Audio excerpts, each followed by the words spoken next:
નમસ્કાર દોસ્તો, તો ધોરણ 10 અને ધોરણ 12ના ગુજરાત બોર્ડના વિદ્યાર્થીઓના પેપર ચેકિંગનું કામ જોરોશોરોથી ચાલી રહ્યું છે અને દોસ્તો એક ન્યૂઝ આવ્યા છે કે રિઝલ્ટ વહેલું જાહેર થવાનું છે। તો દોસ્તો આજના વિડીયોમાં આપણે તમામ લેટેસ્ટ અપડેટ મેળવીશું, ઉપરાંત રિઝલ્ટ ક્યારે જાહેર થશે, રિઝલ્ટની તારીખ વિશે પણ વાત કરીશું।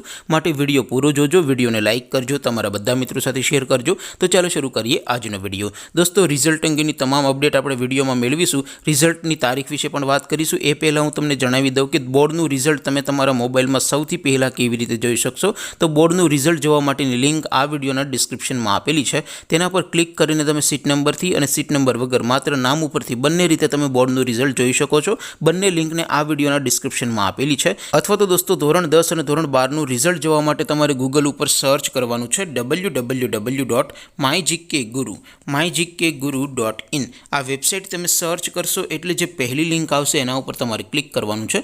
જેવું ક્લિક કરશો એટલે રિઝલ્ટ માટેની mygkguru.in આ વેબસાઇટ ઓપન થઈ જશે। વેબસાઇટ ઓપન થયા પછી તમે થોડાક નીચે જશો તો ત્યાં તમને બોર્ડના રિઝલ્ટ માટેના લીલા રંગના બે બોક્સ જોવા મળશે। ધોરણ 10નું રિઝલ્ટ જોવા માટે ધોરણ 10 વાળા બોક્સ ઉપર ક્લિક કરવાનું છે। ધોરણ 12 આર્ટ્સ, કોમર્સ અને સાયન્સનું રિઝલ્ટ જોવા માટે ધોરણ 12 વાળા બોક્સ ઉપર ક્લિક કરવાનું છે। દોસ્તો અહીંથી તમે બંને ધોરણના બોર્ડના રિઝલ્ટને સૌથી પહેલાં જોઈ શકો છો। અત્યારે હું ઉદાહરણ માટે ધોરણ 12 વાળા બોક્સ ઉપર ક્લિક કરું છું। જેવું તમે તમારા ધોરણના બોક્સ ઉપર ક્લિક કરશો એટલે નવું પેજ ઓપન થશે। નવું પેજ ઓપન થાય એમાં તમે થોડાક નીચે જશો તો ત્યાં તમને STD12 રિઝલ્ટ 2026નું એક બોક્સ જોવા મળશે, જેમાં દોસ્તો નીચે લખેલું છે STD12 રિઝલ્ટ 2026। તેની સામે લિંક 1, લિંક 2 અને લિંક 3 આપેલી છે।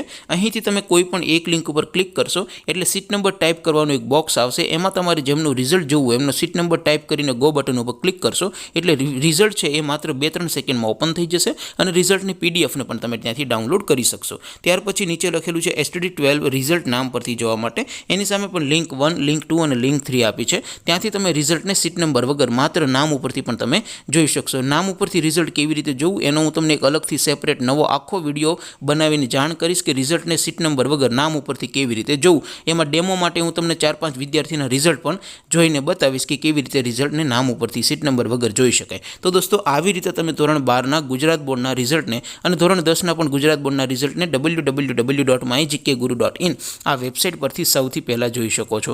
હવે દોસ્તો આપણે વાત કરીએ કે ધોરણ 10 અને ધોરણ 12નું ગુજરાત બોર્ડનું રિઝલ્ટ ક્યારે જાહેર થવાનું છે। તો દોસ્તો એક ન્યૂઝ આવ્યા છે કે રિઝલ્ટ 1 મહિનો જેટલું વહેલું જાહેર થવાનું છે। તો મળતી માહિતી પ્રમાણે દોસ્તો ધોરણ 10 અને ધોરણ 12નું ગુજરાત બોર્ડનું રિઝલ્ટ એ 20 એપ્રિલથી લઈને 5 મેની વચ્ચે ગમે ત્યારે જાહેર થઈ શકે છે। હજી એક્ઝેક્ટ ડેટ જાહેર નથી થઈ, પરંતુ પૂરેપૂરી સંભાવના છે કે 20 એપ્રિલની આજુબાજુ રિઝલ્ટ તમારું જાહેર થાય અથવા તો મોડામાં મોડું 5 મે સુધીમાં તમારું રિઝલ્ટ જાહેર થઈ જાય।